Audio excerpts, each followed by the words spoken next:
नमस्कार, मैं हूं आपके साथ मयंक। देखिए, 1 अप्रैल से आधार कार्ड और पैन कार्ड को लेकर बड़े बदलाव हो गए हैं। अब पैन कार्ड बनवाना पहले से ज़्यादा मुश्किल होगा। देखिए, अब तक पैन कार्ड बनवाने के लिए आधार कार्ड पर्याप्त माना जाता था, लेकिन अब नए नियमों के मुताबिक पैन कार्ड बनवाने या उसमें सुधार करने के लिए कुछ एक्स्ट्रा डॉक्यूमेंट्स भी देने पड़ेंगे।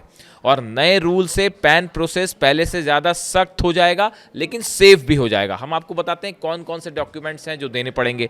इसमें आपको voter ID card, birth certificate, driving licence, passport या हाई स्कूल की 10वीं की जो मार्कशीट है उसकी ज़रूरत पड़ सकती है, यानी डेट ऑफ बर्थ के लिए। इस तरह से ये डॉक्यूमेंट्स की भी आपको ज़रूरत पड़ सकती है पैन कार्ड बनवाने के लिए। आधार कार्ड के साथ साथ इन डॉक्यूमेंट्स की भी आवश्यकता पड़ेगी। नए नियमों के मुताबिक अब पैन कार्ड में वही नाम प्रिंट होगा जो आवेदनकर्ता के आधार कार्ड में है। देखिए, ये एक बेहद अहम बात है कि पैन कार्ड में आपका वही नाम मेंशन होगा जो आपके आधार कार्ड में है।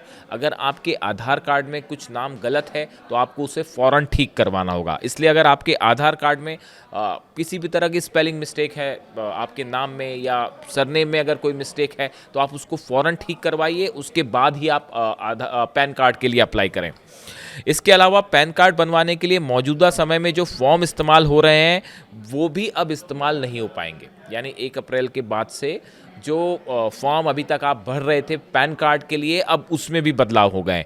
1 अप्रैल 2026 से पुराने फॉर्म में पैन कार्ड नहीं बनवाया जा सकेगा और इसके लिए नया फॉर्म जारी होगा।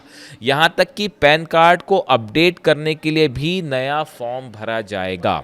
इसके साथ ही खबर है, पैन को लेकर जो सबसे बड़ा बदलाव हुआ है वो है बैंक ट्रांजैक्शन को से जुड़ा हुआ सबसे बड़ा बदलाव है। अब इसकी लिमिट चेंज हो गई है। पहले बैंक में कैश डिपॉजिट करने जाते थे आप जब, तो 50,000 रुपए के डिपॉजिट पर पैन दिखाना होता था। यानी अगर आपने 50,000 से ज़्यादा का ट्रांजेक्शन किया है तो आपको पैन कार्ड दिखाना होता था साल भर में। लेकिन अब क्या होगा कि साल भर में बैंक अकाउंट में 10 लाख रुपए डिपॉजिट कराते हैं तो पैन दिखाना अनिवार्य होगा। आपने देखा होगा, पहले अक्सर ये होता था कि कुछ लोग जो है बैंक तक जाते थे और 48,000 या 49,000 का ट्रांजैक्शन कर लेते थे, क्योंकि 50,000 की लिमिट को टच ना करें ताकि पैन ना दिखाना पड़े।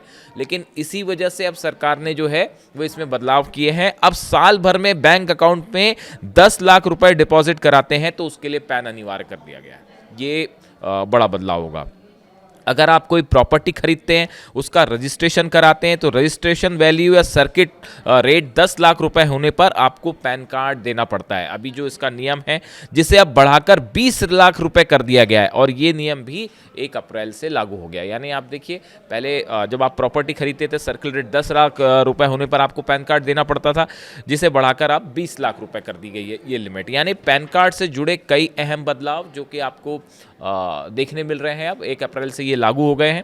और इसके साथ ही जो डॉक्यूमेंट्स हैं, वोटर आईडी कार्ड अहम होगा, जन्म प्रमाण पत्र, ड्राइविंग लाइसेंस, पासपोर्ट, ये सब चीज़ें ज़रूरी होगी। साथ ही हाई कोर्ट यानी 10वीं कक्षा की मार्कशीट या सर्टिफिकेट की ज़रूरत पड़ सकती है आपको अपने पैन कार्ड बनवाने के लिए। तो इस तरह से पैन कार्ड को लेकर एक बड़ा बदलाव, और आधार को लेकर चूंकि नाम एक होना चाहिए पैन और आधार में, अगर नाम अलग अलग है तो आपको इसे फ़ौरन दुरुस्त करा लेना चाहिए। इससे जुड़ा जो भी अपडेट होगा हम आप तक पहुंचाएंगे।